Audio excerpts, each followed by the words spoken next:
স্বাগত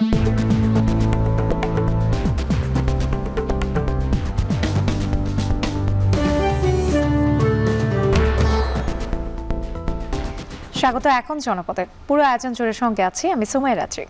সুন্দরবনের চাঁদপাই রেঞ্জের টেপার বিলের আগুন নিয়ন্ত্রণে আসলেও নতুন করে একই রেঞ্জের গুলিশাখালী এলাকায় আগুন লেগেছে। দুপুরে নতুন করে এই আগুন লাগার খবর পায় বন বিভাগ। এদিকে টেপার বিল এলাকায় আগুন লাগার কারণ জানতে গঠন করা হয়েছে তদন্ত কমিটি। এর আগে শনিবার সকালে চাঁদপাই রেঞ্জের কলমতেজি ফরেস্ট টহল ফাঁড়ি এলাকায় এই আগুন লাগে। বিকেল থেকে আগুন নেভানোর প্রাথমিক কাজ শুরু করে বন বিভাগ, কিন্তু আলো স্বল্পতায় সন্ধ্যার পর থেকে বন্ধ রাখা হয় আগুন নেভানোর কাজ। পরে আজ সকাল থেকে আবারও আগুন নেভানোর কাজ শুরু করে ফায়ার সার্ভিস। এমন অবস্থায় বেলা 12টার দিকে চাঁদপাই রেঞ্জের গুলিশাখালী এলাকায় আগুন লাগে। এর আগে বিশ্ব ঐতিহ্য সুন্দরবনে গত 2 যুগে অন্তত 26 বার আগুন লেগেছে।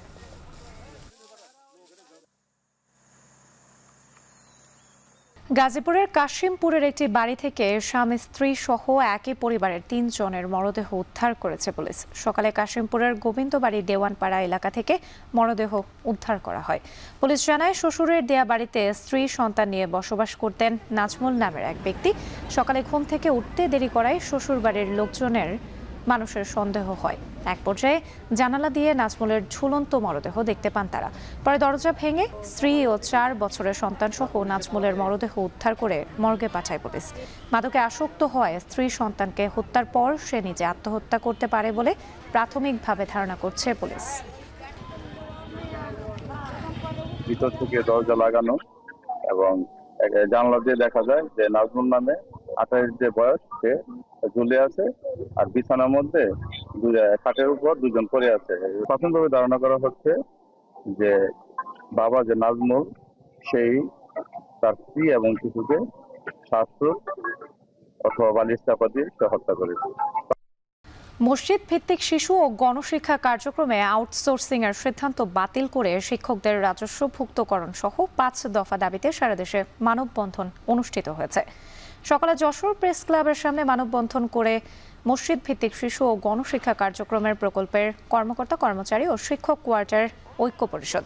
এতে ব্যানার ফেস্টুন সহ শতাধিক কর্মকর্তা কর্মচারী অংশ নেন।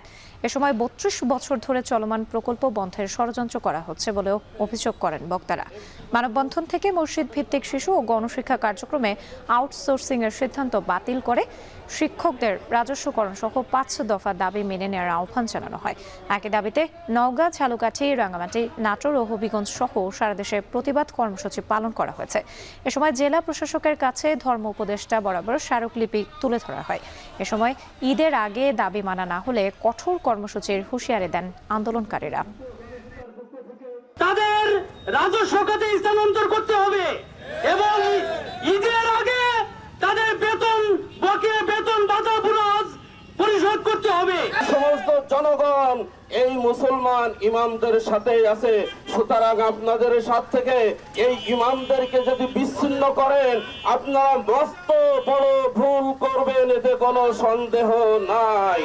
সিলেটের জাতীয় নাগরিক পার্টির ইফতার আয়োজনে হট্টগোলের ঘটনায় দায়ের করা মামলায় বৈষম্য বিরোধী ছাত্র আন্দোলন সিলেট জেলা শাখার আহ্বায়ক আক্তার হোসেনকে জামিনে মুক্তি দিয়েছে আদালত। এর আগে ভোরে জালালাবাদ থানার আউশা থেকে তাকে গ্রেপ্তার করা হয়। দুপুরে সিলেট মেট্রোপলিটন 2 আদালতে তোলার পর বিচারক তার জামিন মঞ্জুর করেন। পুলিশ জানায়, শনিবার নগরীর একটি কনভেনশন হলে ইফতার আয়োজন করে এনসিপি। অনুষ্ঠানের এক পর্যায়ে এনসিপি ও বৈষম্য বিরোধী ছাত্র আন্দোলনের মধ্যে হট্টগোল শুরু হয়। এ সময় আহত হন মাহবুবুর রহমান শান্ত নামে বেসরকারি বিশ্ববিদ্যালয়ের এক শিক্ষার্থী। পরে রাতেই তিনি বাদী হয়ে বেশ কয়েকজনের নাম উল্লেখ করে নগরীর শাহপরান থানায় একটি মামলা করেন। সাভারের ঢাকা আরিচা মহাসড়কের দুপাশে গড়ে ওঠা শতাধিক অবৈধ স্থাপনা উচ্ছেদ করেছে উপজেলা প্রশাসন। সকালে উপজেলা প্রশাসনের নির্বাহী ম্যাজিস্ট্রেট আবু বকর সরকারের নেতৃত্বে অভিযান চালানো হয়। এ সময় ঢাকা আরিচা মহাসড়কের দুপাশে দখল করে গড়ে ওঠা অবৈধ স্থাপনা উচ্ছেদ করা হয়। বুলডোজার দিয়ে গুড়িয়ে দেওয়া হয় শতাধিক অবৈধ স্থাপনা। এ সময় সেনাবাহিনী, পুলিশ সহ উপজেলা প্রশাসনের কর্মকর্তারা উপস্থিত ছিলেন। মহান স্বাধীনতা দিবস ও ঈদকে সামনে রেখে অভিযান অব্যাহত থাকবে বলে জানান ভ্রাম্যমাণ আদালতের নির্বাহী ম্যাজিস্ট্রেট। শেষ করছি এখন জনপদে। এখন টেলিভিশন ওয়েবসাইটে দেখতে ভিজিট করুন www.ekon.tv। এছাড়া ফেসবুকে দেখতে ভিজিট করুন facebook.com/tv.ekon এবং ইউটিউবে এখন টেলিভিশন দেখতে ভিজিট করুন youtube.com/c/ekontv।